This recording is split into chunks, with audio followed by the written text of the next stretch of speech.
So we're eager to visit with you today. We want to help you to understand that the laws of physics that you understand, like the law of gravity, which is consistent, you don't have to go to a school about gravity.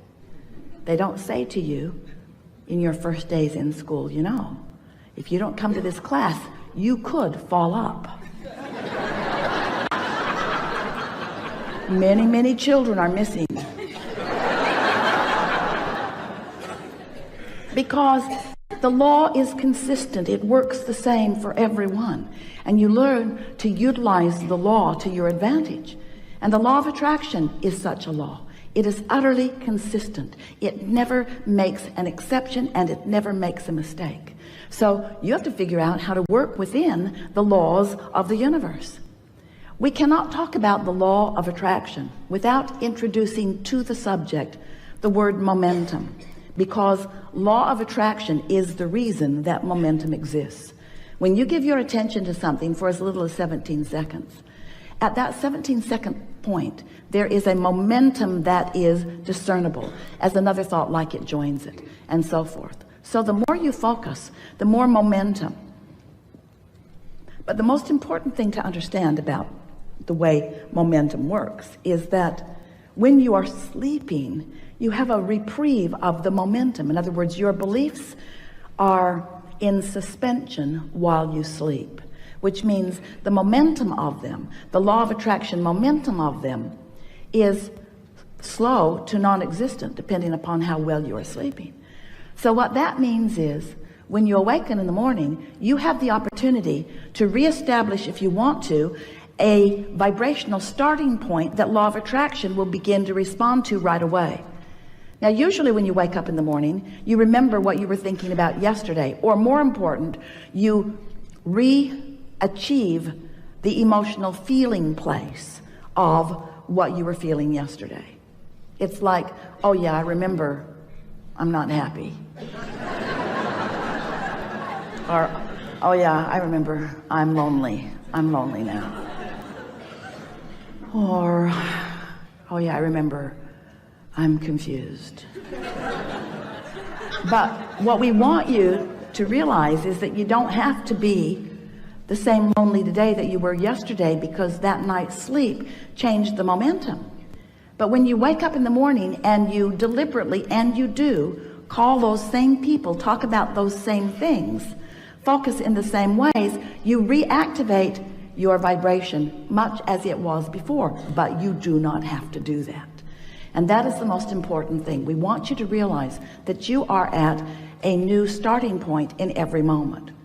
But it is unlikely for you to begin to think all new thoughts when you wake up.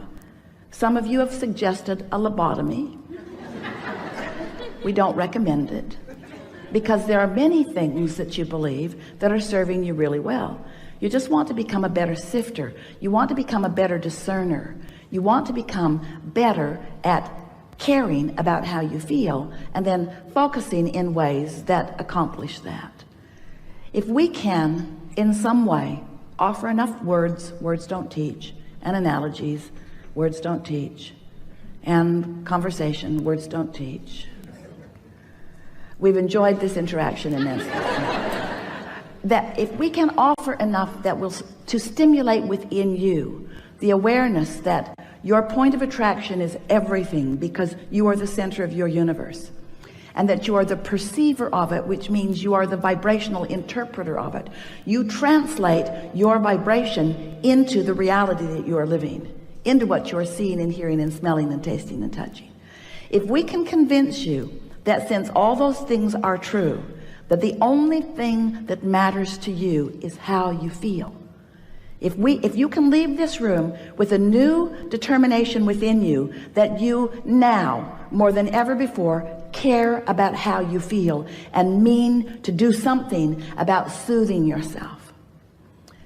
Esther was on an airplane last week going from Boston back to San Antonio, and there was a beautiful family sitting in front of her, a mother and a child about 6 years old, and two little twin boys who were about 2, maybe, if even. They were walking, sort of kind of talking, and they were all strapped into their 4 seats.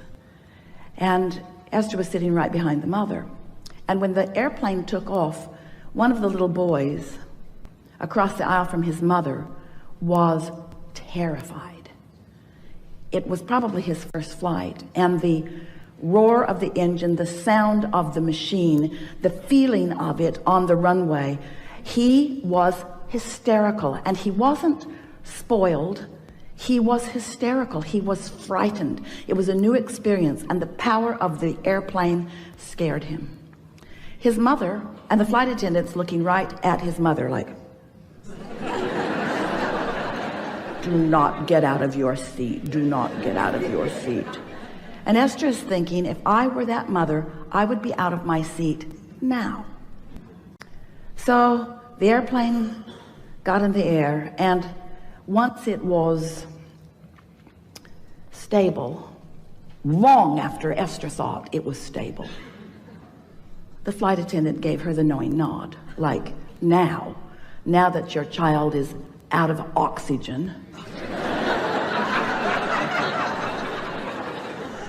So now mother moved over into his seat and held him tight in her arms, just tight in her arms, kissing the back of his head and holding him tight in her arms. And gradually he settled down back into his knowing that all was well. And Esther watched that, and she said to her friend sitting next to her, I want to do that with everyone on the planet. I want them to sit on my lap, and I want to hold them in my arms, and I want to say, it's okay. It's okay. Everything's okay. Everything's okay.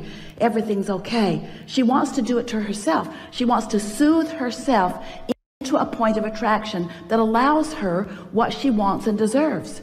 She wants you to be soothed into a point of attraction that allows you what you want and deserve, because that is the only missing factor. How you feel, how you feel. If you're terrified, if you're angry, if you're resentful, if you're depressed, if you're aggravated, if you're overwhelmed, those negative emotions are you beating up on you. Now it doesn't feel like that to you. It feels like somebody else is doing it. Esther was pretty mad for a minute at the flight attendant who was just doing her job. But it made Esther want, with everything that she is, to just make sure that she takes care of feeling good. In other words, someone asked us the best question that has ever been asked a few weeks ago. And the question was, Abraham, how do you get rid of doubt? And we said, you get rid of it before it starts, which was so annoying. Because when you're in the middle of it, that answer doesn't apply. How do I get rid of it before it starts when I've already got it? And we say, well, eventually you're going to sleep, and you're going to get up tomorrow, and tomorrow you're going to soothe yourself better so that doubt never gets started. Doubt will never get a foothold if you're watching what you're doing. So Esther began applying that to herself. She woke up every morning with a determination that she was going to find a good feeling place, and that she was going to maintain it as long as she could. And she, for the first day, she didn't even get out of bed before it was too late. The second day it was better. The third day she didn't make it through breakfast. In other words, it took quite a while of Esther caring more about how she felt than tending to emails, caring more about how she felt than tending to what was going on with other people. In other words, you've got to put yourself first. You've got to be so selfish. You have to care about how you feel, which means you have to tend to the self that you really are. You've got to find a way of closing that gap between who you're being right now and who you really are. And who you really are loves you so much, adores you, appreciates everything that you are, flows constantly to you, assisting you in every possible way. Last week, Esther came bouncing up the steps, and the step wasn't stable. When she stepped on it, it caved in, and her foot went between the step and the stage. Scraped up her shin. She stumbled onto the stage. It was funny. It was really funny. And Esther thought, for the life of me, I do not know how I went down. So Esther has a dear friend who sees energy. She always comes to the seminars in the city where she lives and sits in the back of the room because she not only likes to see the energy around Abraham, she liked to see the energy around Jerry when he was sitting at the table, and the energy around you. She could actually see who was all lighted up. She knows who Abraham is likely to call on because she can read this energy. So after every workshop, she watches all of the live streams. She sends Esther an email and she says, yeah, Jerry walked on the stage with you. And Esther says, yeah, I know. I can feel him there. And then she said, he caught you last week. And Esther thought, that's why I didn't fall down. Didn't make sense to me. I didn't have my balance. I didn't have anything close to my balance, but I didn't go down. This is the thing that we want you to understand. We've got you.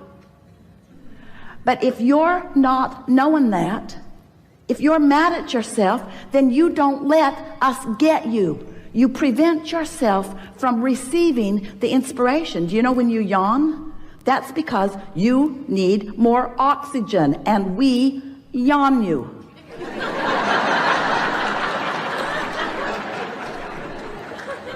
All of you are receivers, you see. How often are you in traffic and you know to do something that prevents something that, how many things do you prevent that you don't even know you prevent? So many, because you're receiving constant impulses. You are so blessed. You are so tended to. We are so aware of you, and you are so in your own way so much of the time as you're complaining about this and worrying about that, watching CNN. So we want you to know that you are the focal point of so much awareness, and that when you ask for something, we all know it, and we see clearly the path for you to move from where you are to where you want to be. And you know what? You want it to be a direct path. We don't. We want you to have fun along the way to the path. We want you to pick up more things along your physical trail along the path. We want you to gain more clarity along the path. We want you to continue to feel your vortex full of more things that you want along the path, because you know why? It's a very long path. You know why? It's a path of eternity.